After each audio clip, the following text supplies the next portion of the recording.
My name is Stephen LaBeouf. As you know, I'm one of the original founders of Cell, a technology development company in Raleigh, North Carolina. We develop technology that measures your vital signs, such as heart rate and respiration rate, VO2, a number of other parameters, with devices you already wear.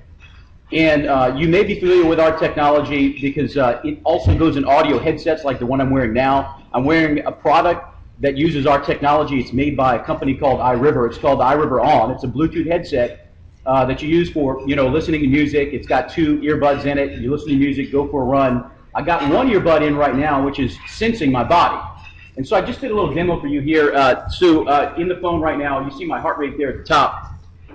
You can also see things like my distance I've traveled since I've started, my cadence, my step rate, for example.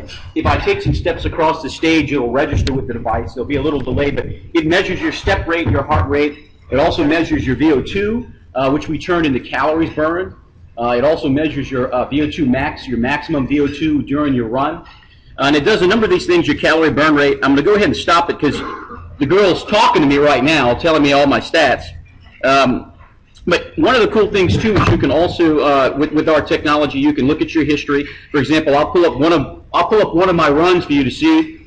This one, you get a dashboard. Actually, that's not a good one because I was a wimp on that one. This is a good one. So you pull up a dashboard of your metrics that you've taken for the run. So I've gone with the run, listening to tunes. It's tracking me. I get real-time feedback back. I can also see the charts and graphs, for example, my speed. I do interval training right now, and there's a bunch of reasons I do that now. You can see my heart rate overlapped upon it. Well, once we have the cadence and the heart rate, because both are so accurate, then we do the processing to get your fitness parameters, like your recovery time, and also other aspects of your endurance level by processing the heart rate and the cadence. All this data is stored in the cloud. And so you can get long-term coaching and guiding. You can also take some fitness tests, which have been clinically validated. One of them is not by us. It's the Rockport test.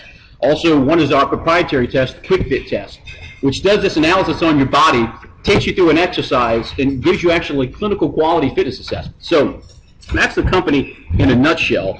I thought I'd give you that first. We license the technology industry. We do not make or manufacture our own consumer products. And I thought today what would be awesome is for me to tell you about what I've learned in the process of starting a medical device company. And before I start, any of you out there have started a startup company before?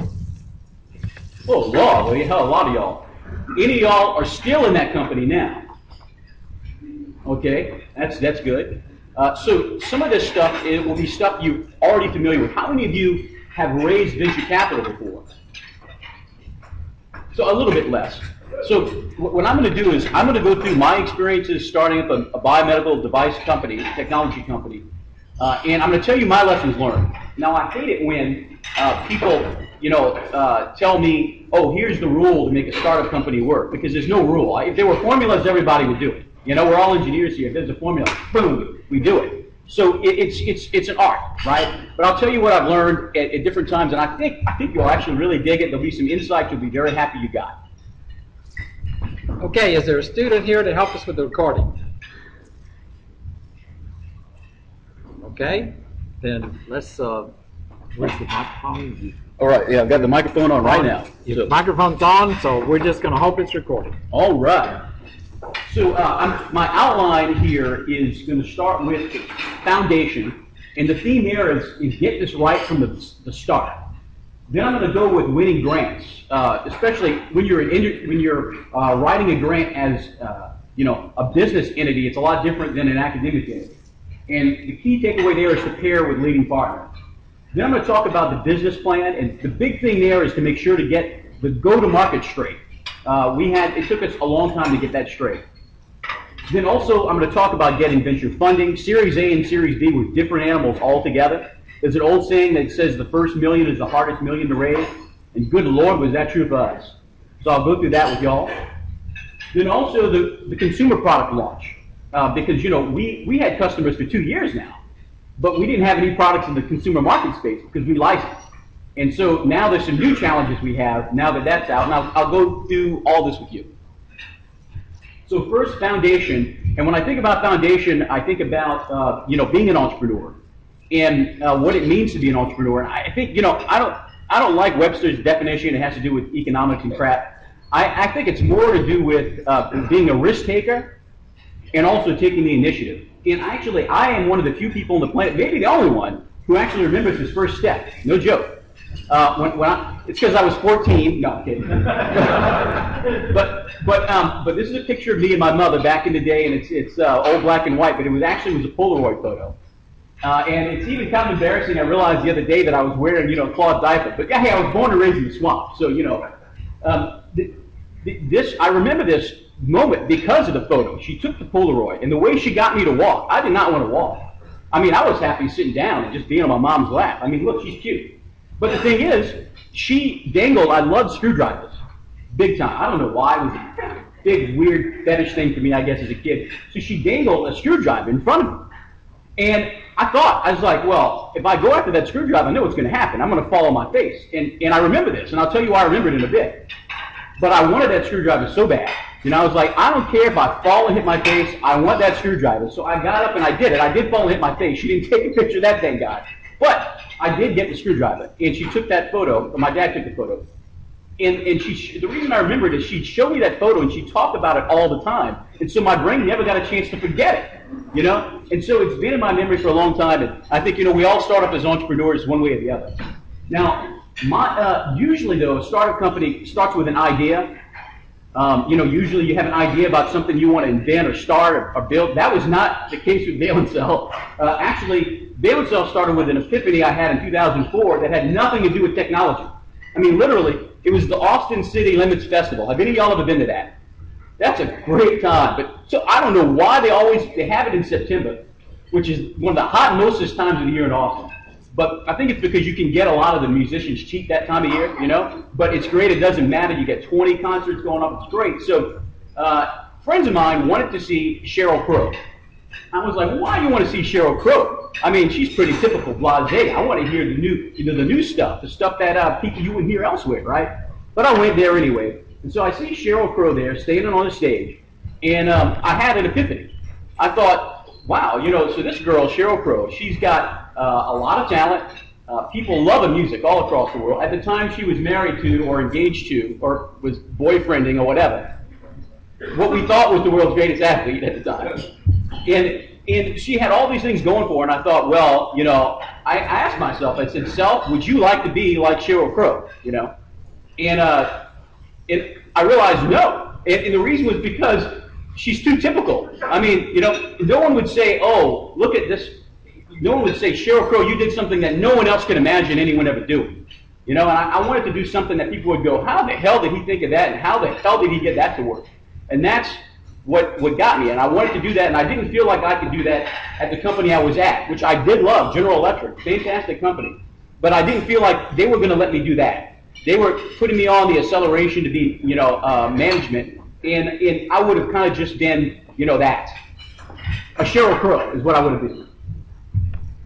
So one of the things I started first doing is finding A players. And they use this term in the venture community all the time, A players. This is a picture, actually, of my grandfather on the far right with a cigar in his hand. I love it because it reminds me of the A-Team, But, I'm from South Louisiana, and all my family pretty much works in the oil field there. And this is actually in one of the swamps where I'm actually from. And what I love about it is he told me when he was a head foreman from McDermott and the platforms there, he told me about how important it was to have that A-Team. Because you hire the first few people who you can trust and to do a damn good job because they get the next people you need. And A players will find A players. But B players will find C players. So you have to hire, you have to start, your founding team has to be the people who you can trust, who will get it done, who are the creme de la creme, because if you get a B player, they don't know how to find an A player, or they intentionally hire a C player because they're scared, they're nervous about their own abilities, and they don't want to hire someone better than them. So that is really important. We did that. In the end, we found 6 A players at Cell. The thing about it is, as soon as people had to give up a paycheck, it went down to 3. When people realized there was no paycheck and we were going to be going out of our own money, it went down to 3. Now, another thing is each of the founders are likely to interpret things very differently about risk. When you make a founding team, and you probably will need one, you probably need not just yourself, right? It's important to understand how they view risk. because this will determine how you interact with them and what they'll get worried about. And when you're writing your founding documents, you want to make sure that there's strings in there so that if the founder leaves, you're not held high and dry. And we all had different views of risk. My view of risk was, yeah, you know, this is a big risk. I mean, I'm leaving a company, GE, which I could be, you know, right now, I'd be making a lot more money at GE now than I am as the founder of Valence, I guarantee you that. So that was a big risk that I was going to take, but I just wanted to do it so much. Another founder, I won't say his name, he said, look, my job is starting to suck. This is not a risk to me at all. I just want to do something different so I can be more marketable. So for him, it was a low risk. And another founder, it was a risk for him, but he just wanted to get outside of his comfort zone. That was the big thing. So, you know, I did have some concerns with this founder here at first because that reeks of lifestyle company. And, you know, there's a few different types of companies and a few different ways that you focus on the exit. And it's really, really important that founders agree on the exit. If you don't, you will lose the founder. And if that doesn't matter to you, fine. But typically the founders are critical, you know, throughout most of the company, if not forever in the company. And the three ways you can exit are a fast exit. You see a lot of like web startups do this. You know, they get a couple kids on it, they build a web page, 4 months, it either bombs, they make another one. You can do that, and that's fine. You can build and grow. If you build and grow, it's going to take a while. You know, a larger company might buy you, or you might IPO. And then there's lifestyle, which is you exit when you die. You know, you build a company and you keep building it and you stay with it and it's what you want to do, and it's not so much about growth, it's about I dig this, you know, I want to go there. And one thing is, if you're going to raise money, you cannot be this lifestyle company. And if you are, just don't let the investors know, because they will not invest and they're good at smelling this, you know. Just like a girl can smell that you're desperate when you're trying to, you know, come on to it, venture capital can smell a lifestyle company a mile away. So we came up with a list of business opportunities at Valence. And we did not, remember, we started this company not with the idea of anything other than we wanted to start a company. So we actually did market research in this area. And people asked, how did you come up with the name Valence? Well, everything we thought about that looked like a good market opportunity had cell in it. And our backgrounds were solid state physics, and you know, the valence band, the bottom level, the ground state. We said, okay, we're starting at the ground state, so you know, valence plus cell is valence cell. Well, get this. Little did I know that in the consumer wellness space, there was already a term out there called valence, and it has to do with how you view your health and fitness. You either have a positive valence or a negative valence. A positive means you're more likely to recover from incidents and trauma to your body. A negative one means you're probably going to, you know, not. And so I had people calling our office when we started our website, bragging about how smart a name this was, and it was complete, you know, serendipity. So we had so many ideas that we looked at the markets. We had a bunch of ideas. We had a list of 50 ideas, and most of them sucked. But there were about 10 that were actually pretty awesome. And we had to cut through them. And I think a good razor, this is my founder's razor, I call it. Whenever there's a bunch of good ideas to start a company and you don't know which one to take the one that each founder really wants to buy. You know, if every founder is like, yeah, I want that, then that's what you go with, because it's going to take a long time before you get to actually ever buy it. And so you're going to need that motivation there. So in the end, we combined a few different things into one, and that was the concept I just showed you, where we take all these different pieces of equipment that you see on the right and put them into an earbud. Now, our technology now also works in armbands, which I'm wearing one, and wristbands and other areas, but at the time the ear was the focus, and that really got us lifted off.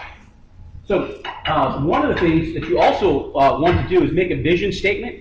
And you know, at GE, you know, and I know at universities, you make vision statements. And in big companies, they usually are just kind of dumb. You're like, okay, yeah, I spent hours working with you on this vision statement, and it's just so that it goes in a little card that you shove in your desk. But the reason why it's important is it keeps everyone on track in your company. Like, we had 3 founders, all who thought they were the smartest people in the world. And every time we'd have an idea, if it didn't run through any of these things, we knew, okay, yeah, we can't do it. So this vision statement was actually really important for us founders. Now, another thing you got to do is file patents. And in a biomedical, it's hard for me to understand how in a biomedical startup you wouldn't file a patent and be successful. It's not impossible. There's some software plays where you can get around it. Also, universities can license technology to you, but still you got a patent to deal with there. The big problem with patents is, you know, they're incredibly expensive, and the lawyers will rape you like all hell on that money.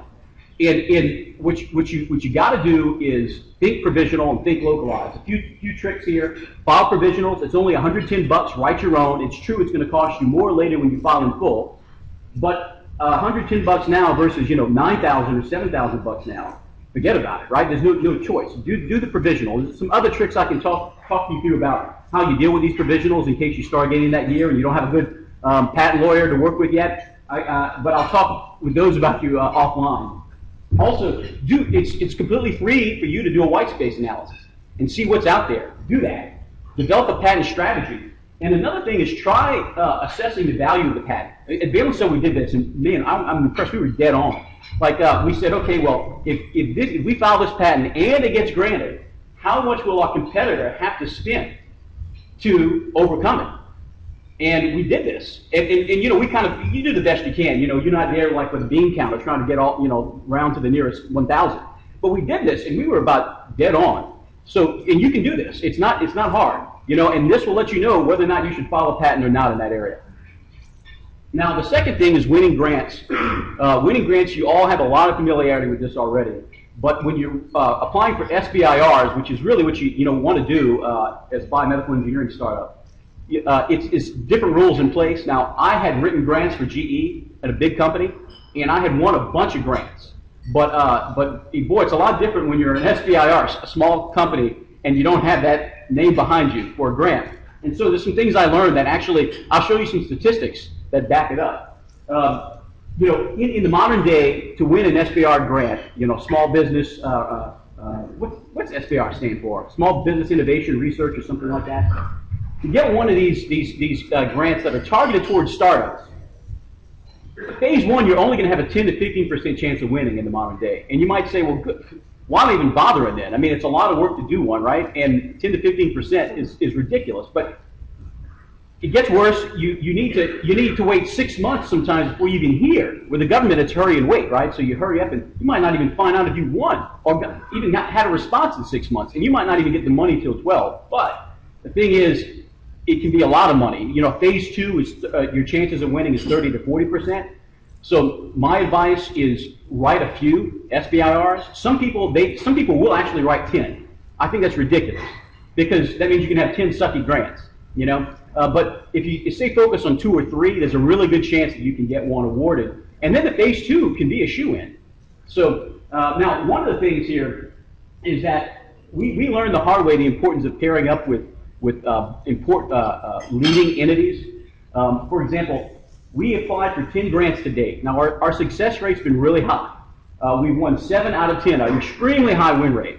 But of the 7 we won, we always had a strong partner. North Carolina State or Duke University paired up in a field that was incredibly relevant for the proposal.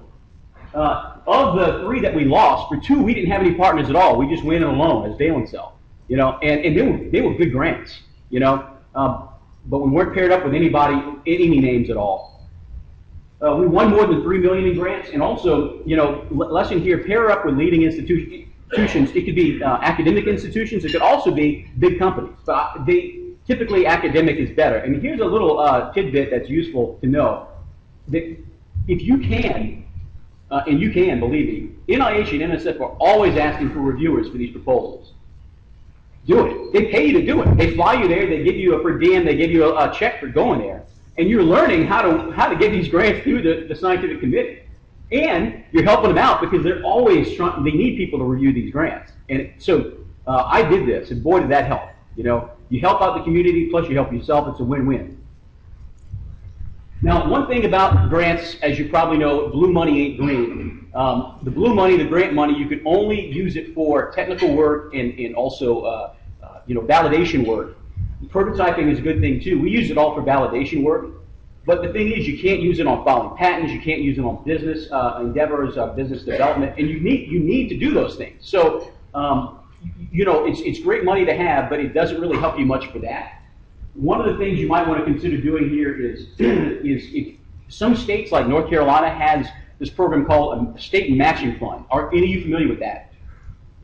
Yeah, some states have it, some don't. But this is what they do. if you get an SBIR granted to you, so you've gone through the scientific review, right, and the council review at NIH, NSF, wherever, and the federal government says, you're awesome enough to get $100,000, $150,000. The state of North Carolina will match that up to about $100,000 out of cash. It's flexible cash. So it's like, you know, in blackjack when you get an 11 and you double down on it because it's a good bet, they're doubling down on the good bet. And we took advantage of that, and that helped us take care of the patents when we had to take care of them, also pay for some business development travel. A lot of our first customers were in Europe. So this really helped us out a lot. So if you're not in a state that has this program, consider just locating the one that does. We won a couple of these grants. So, you know, about $200,000 in flexible cash we had, which is like, you know, when you're a startup, that's like an infinite pile of money, you know. So in the business plan, the next thing, the lesson I learned is focus on the go-to-market. You know, when we started in the company, we thought that maybe venture capitalists would fund ideas. I was that naive. That does not happen. They do not fund ideas anymore, unless you're actually the cousin or nephew of somebody, or if you know, got a Harvard MBA with somebody who's also a venture capitalist, then they can do that. But other than that, if you're a swamp thing, forget about it. You're going to have to, you know, come up with more than an idea. You're going to have a prototype, and you're going to have a plan. Now, when we were trying to build our plan out, people were, we went SCORE. Are you familiar with SCORE, the Society of Old People who are retired and do something like that? Anyway, SCORE is an organization of old entrepreneurs who have retired, and they're supposed to help young entrepreneurs with how to raise money, how to start your company, and they strongly, heavily say write a full business plan. And if you talk to consultants in the space, they say the same thing. I say no, do not do that. A business plan takes a lot of time. And if you mess one thing up in your financials, you have to rewrite the whole damn thing. And I have never, ever seen a startup company get funding from venture capital with a business plan, a formal business plan. It has always been a slide deck. It has always been something that's much easier to edit. They like it that way. They don't read anyway. They're venture capitalists. I mean, so they focus on that slide deck, and then also focus on the go-to-market strategy, because that's where they really love to tear their teeth in. You know. Now you might decide that you don't want to raise money, which is fine. God bless you, because would be awesome. I wish that were our case. We needed to.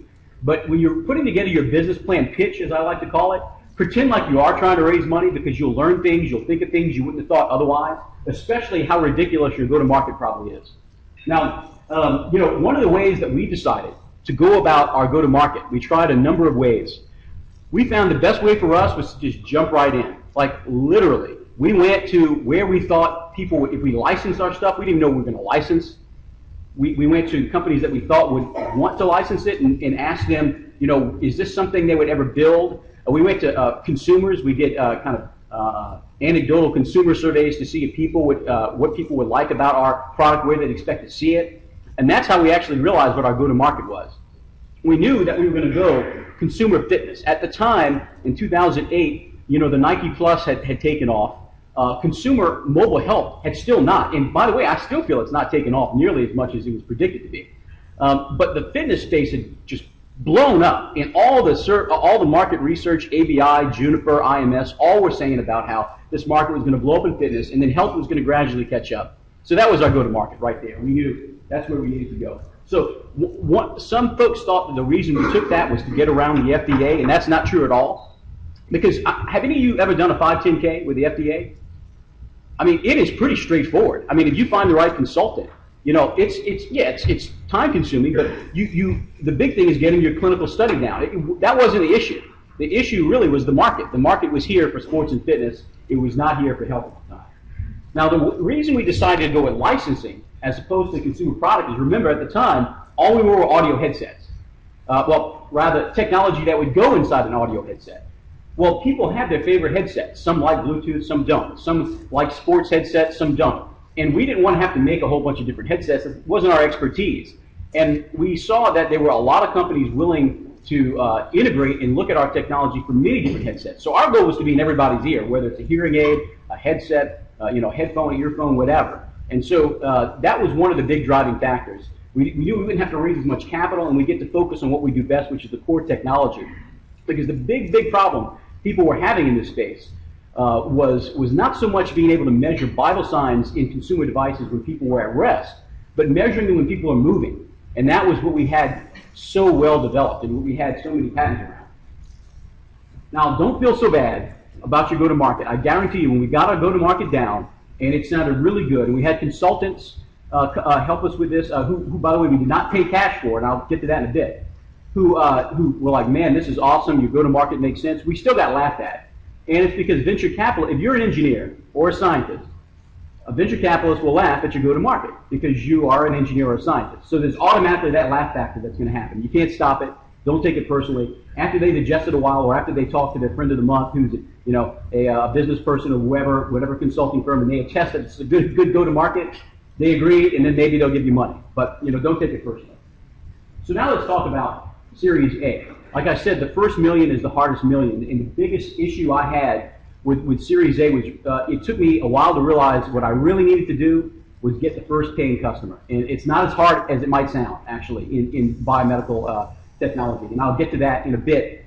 But, we had tried a number of things. I thought, the technology is sound. We've got these patents, all these things. None of that ended up mattering as much as the first customer. Now, we started first by going to these venture forums. This is how we first started trying to raise Series A, going to these venture forums. And what I found is venture forum really means consultant forum. You have like 100 or say 200 people there. You have one or two people who have an investment little button on, and you find out those one or two people are consultants. And so it can be discouraging. But the thing about it is there are some rules of thumb here to keep in mind that will help you. Now this cartoon, it's two guys looking at this guy in the bottom here who's dead. And they say, from the violent nature of this multiple stab wounds, I'd say the victim was probably a consultant. And that's actually how I felt about consultants by the end of these forums. And one of the things about it is never pay for someone's Rolodex, ever. In the modern day, it is pointless. It is completely pointless. I rarely would say something with so much what am I saying? I always say things with so much conviction. But I rarely say something with this much conviction, don't pay for a Rolodex. Because you got LinkedIn now. And things change so fast now, companies change around, the churn's so high, you don't need to worry about someone's Rolodex. Another thing is, if you're going to find a consultant, and I do recommend you do, don't get the ones that need cash up front or need to be paid in cash. If you find a consultant who's willing to work on the come, as they say, in other words, stock options or work as a percentage of something they bring in, then keep listening. Also, if the consultant sounds like someone who, if you had the money you would love to hire, that's another good sign. Keep talking. This is how we kind of narrowed down the folks we worked with. And then in the end, we found a few really outstanding consultants who actually were with us to this day. They worked and did work with us for options. They introduced us to venture capitalists, some good ones, and it worked out really well for everybody. But anyone who says, "Hey, pay me money for my Rolodex," or they say, "I don't want to work for stock options, I want cash," just politely show them the door. Now, when we started speaking with venture capitalists in 2008, which was earlier than we really critically needed the money, but we wanted to see what this was like, we got a number of different responses, all of them negative. First of all, no one understood the idea, and it was our fault. We were not communicating it well at all, but still, they didn't understand it. Also, a few VCs gave us the runaround. What they'll do is they have these entrepreneurs in residence. Have you heard of this term before? It's called the EIR. And each of the venture firms have them. It's their favorite kid of the month, whoever comes out of MBA class. And they try and push him on you. Oh, hire this guy, And it's like, what are you talking about? I mean, the guy's a kid, can't even shave. Then one of the leading venture capitalists in the space, whose name you would know, and so I won't say his name. He said to us, I love this idea, but music is so much bigger than health. I mean, why not focus on music with your signal processing expertise? Well, this same venture capitalist to this day has invested hundreds of millions of dollars into mobile health and fitness. So, I know he would never remember that, but I remember that. And so, lacking a product in hand because we didn't have a product, we always have a prototype. In lacking any investors, after all this process, we decided we were going to have to go again on our own. So we decided that we try to find a company that at least fund us with NRE somehow, where the IP, the intellectual property would be evenly, carved out appropriately, so that both sides would win. And we did this. And the strategy we took was to fake it before you make it. It's worked really well for some people. We didn't have a product, You know, we had no credibility. So what we did is we would go to, I would literally this is talk about getting outside of your comfort zone. I would literally cold call, lead contributors on different companies and different projects like Nokia, Motorola, Samsung, Apple, all these companies, and talk to their engineers about what their problems were and what we could help them out with. And eventually one hit. And I'll tell you, I did some really creative things to do this. And one lesson here is, scientists and engineers, you're pretty damn creative. For some reason, we don't, often we're not creative with everything else, but you need to apply your creativity and your scientific acumen towards business development too. And if you do that, some interesting things will pop up. So one of the ways we did it is by winning over stakeholders. We can relate to these product engineers. They're not the decision makers, but we can relate to them. We know their problems. I mean, we've either had their jobs before, or we do a lot of the things. We know the pain points. We can relate to them, and they can help you grab the decision makers. Now, I'll tell you two anecdotal stories. There was a company, the company that I really needed to get in touch with. And you know the name of this guy I was trying to get in touch with. There was no way I was going to be able to get in touch with this guy. And it was big mobile, what is now a big mobile device company. And so I said, how am I going to get in touch with this guy? So I tried. I heard that if you email this guy, sometimes he reads your emails. He never read mine. I tried all kinds of things. Finally, I found out this guy was a big with this alumni association, and I found out that I could sign up and get an email account with this alumni association. So I got an alumni email, and I emailed him, and I got a response right away. He connected me to the stakeholder who built the case and helped me make the case to get money from this company. No joke. So we were able to take this and work with the stakeholders in the company to build the pitch. And our original pitch was turning smartphones into fitness phones. This was our old pitch from back in the day. The technology was called HealthSet instead of Perform Tech. But at the time, we put this pitch together, and it won us an NRE deal in 2009. And really, that's how we got the investment, the $1 million investment. It wasn't because of the grants. The grants helped us out, but the investors did not care about the grants. They didn't even, in the valuation, they wouldn't even consider the grants as part of the valuation at all. Also, the clinical validation mattered, but that wasn't what sealed the deal. It wasn't the technology. I swear to Jehovah, they didn't even know what our technology, how it worked at all. Didn't care. As a matter of fact, they didn't even try out the stuff. We had prototypes to show the investors. They didn't even put one on. I mean, I could have been putting one on them, but it didn't even matter. Also, the patents helped a lot because they had in their little VC minds, I'm sorry, I shouldn't say that. The VC guys are actually quite intelligent. It's just that their intelligence is different than ours. It's just aligned differently. And in their minds, they know how to value patents. They don't know how to value grants. Also, the founding team was critical. As a matter of fact, it was a weakness for us in some ways. The strength, the technology strength of the founding team was, that is really what built our valuation on top of the deal we got from the licensee. But it wasn't what sealed the deal. The weakness was we didn't have any Harvard MBAs. So ultimately what mattered was money from the big customer. So, and I would say this is a one-off occurrence if it were, but everyone else I've talked with who's won Series A that had a similar experience to this, unless you're connected, which I'm not, well, I guess I am now, but I wasn't then, the only way to get loot here from the venture capital community is to have some consumer traction where they've actually given, some company has given you dollars or consumers have given you dollars and it makes sense. Now also, like I said, you start with a strong founding team. Once you get Series A, these investors are part of your founding team. And so it's really important to find really good founding investors. I did. We actually vetted them. Part of the reason it took us a while to raise money is we kind of didn't like some of the investors we were getting at first. But our consultants connected us to the right folks. And these folks were really good, solid partners for us. And they become like your founding team. Because when you're going to have to raise another round, almost certainly, and maybe even more, and they're going to be there with you. So key lessons learned in Series A: strong founding team, strong commercial traction, hit the ground running, when you have everything. And also, the first million is definitely the hardest million. Literally, it took us 3 times longer to get Series B than Series A. So I won't tell you how long it took us to get Series A, but I'll say 3 times longer to get Series A than Series B. Series B was, like a vapor.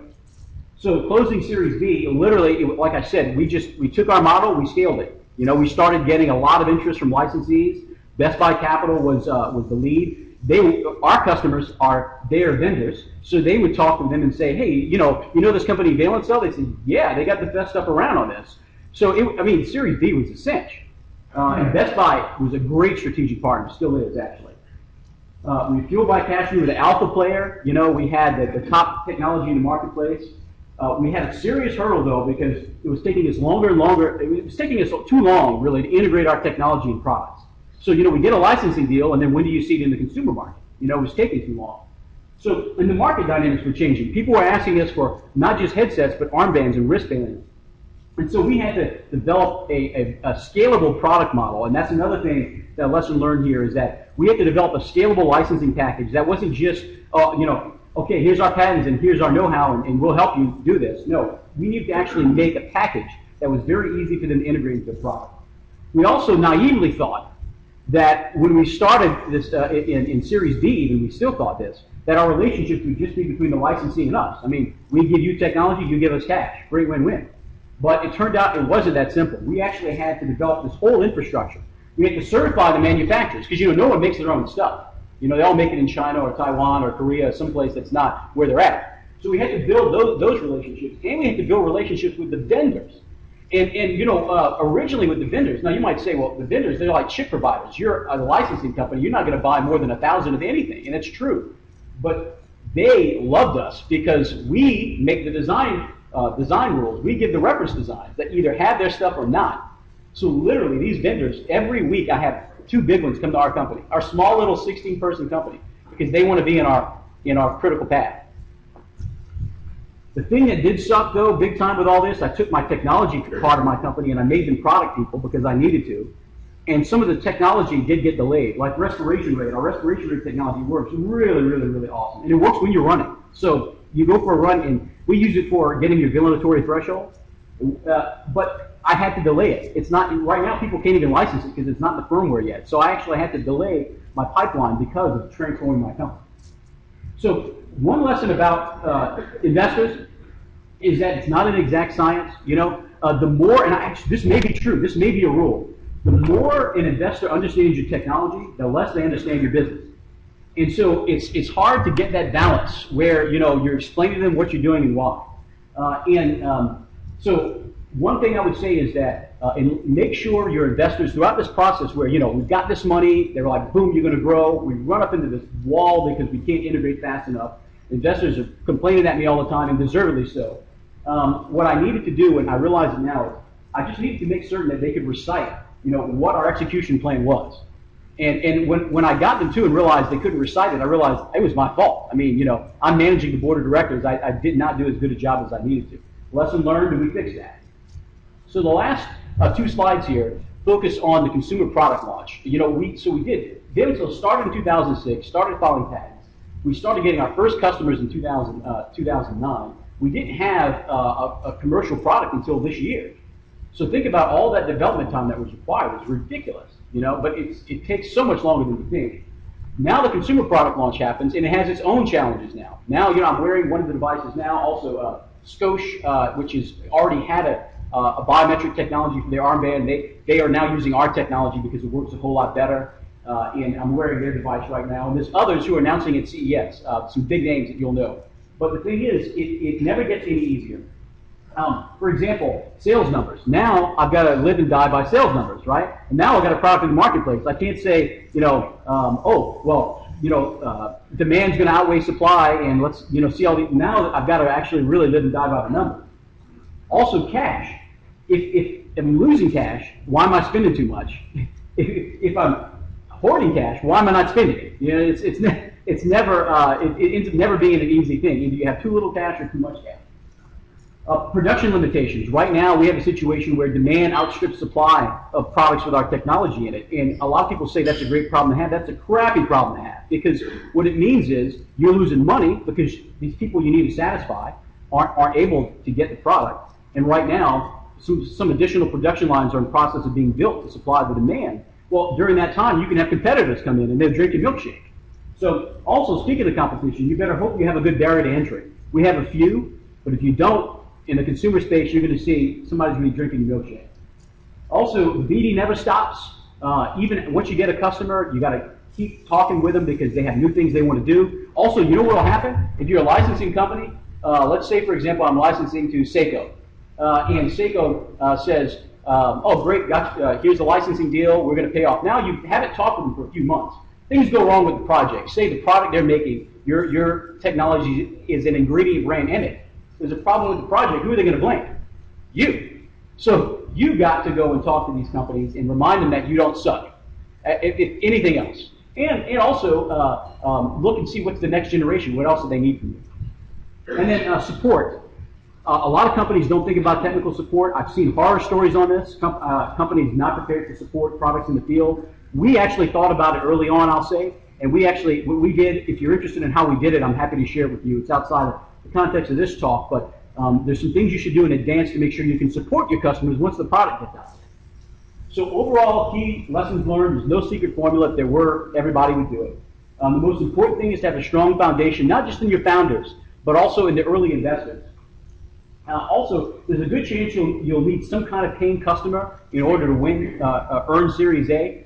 And also, your engineering creativity, use it for more than just the product. Use it for biz dev. Even if you're not the best one to execute it, you might come up with good ideas and hire someone else to execute it for you, to call those people up and say crazy things. Also, know that at each stage, it always gets harder. It never gets any easier. When we first got our first grant, I thought, man, when we get our first grant, things would be so much easier. No, it was harder. We get our first round of funding, things would be so much easier. No, each time it gets harder. So thank you much for your time.